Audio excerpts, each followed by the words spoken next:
ইংরেজিতে একটা প্রবাদ বাক্য আছে, ক্রসিং দ্য রুবিকন। এটার মানে হলো এমন কোনো কাজ বা এমন কোনো সিদ্ধান্ত যেটা একবার হয়ে যাবার পর এখান থেকে আর ফেরত আসা যায় না। এমন কোনো ঘটনা যেটা ঘটার পর আর ফেরার কোনো সুযোগ থাকে না। এই প্রবাদ কিভাবে তৈরি হলো সেটার একটা ব্যাক স্টোরি আছে, সেটার পেছনে একটা স্টোরি আছে। স্টোরিটা হলো, ইটালিতে একটা ছোট নদী ছিল, সব দিক থেকে খুব সাধারণ নদী, কিন্তু একটা বিশেষত্ব ছিল। বিশেষত্ব হলো এটা রোমান যে রিপাবলিক ছিল সেটা সীমারেখা ছিল। যদি এই নদীকেও পার হইতো তাহলে এটার মানে হলো সে রোমের বিরুদ্ধে বিদ্রোহ করছে। রোমের আইন মতে কোনো রোমান জেনারেল এই নদী পার হইতে পারতো না। খ্রিস্টপূর্ব 49 সালে রোমের বিখ্যাত একজন জেনারেল ছিলেন জুলিয়াস সিজার, আপনার নাম শুনছেন।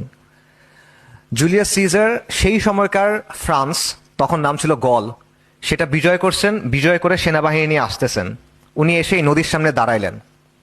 উনি জানেন যে এই নদী যদি পার হন তাহলে এসপার ওসপার, হয় উনি ক্ষমতা দখল করবে রোমের, অথবা মৃত্যু হবে। তো সিজার ক্ষমতা দখল করতে চাচ্ছিল। তো উনি ওই সময় ওখানে থেমে কিছুক্ষণ চিন্তা করলেন, তারপর বললেন যে দ্য ডাই ইজ কাস্ট, ইংরেজিতে বলে আর কি, যে চাল দেয়া হয়েছে, এখন আর ফেরার কোনো সুযোগ নাই। সিজার সেনাবাহিনী নিয়ে নদী পার হইলেন। তারপর একটা ইতিহাস, তিনি রোমের ক্ষমতা দখল করলেন এবং রোমের যে রিপাবলিক ছিল সেটার পতন হলো, রোমান সাম্রাজ্য শুরু হলো, রোমান এম্পায়ার যেটা, সেটা শুরু হলো।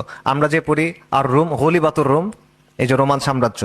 তো সেই থেকে এই যে নদী পার হয়ে যাওয়া, এটা থেকে প্রবাদ বাক্যটা আসছে, ক্রসিং দ্য রুবিকন। কারণ ওই নদীর নাম ছিল রুবি। তো এটার মানে হলো এমন কোনো সিদ্ধান্ত, এমন কোনো ঘটনা, এমন কোনো কাজ যেটা যদি একবার হয়ে যায় এটা থেকে আর ফেরত আসার কোনো সুযোগ থাকে না, অনিবার্য একটা ব্যাপার।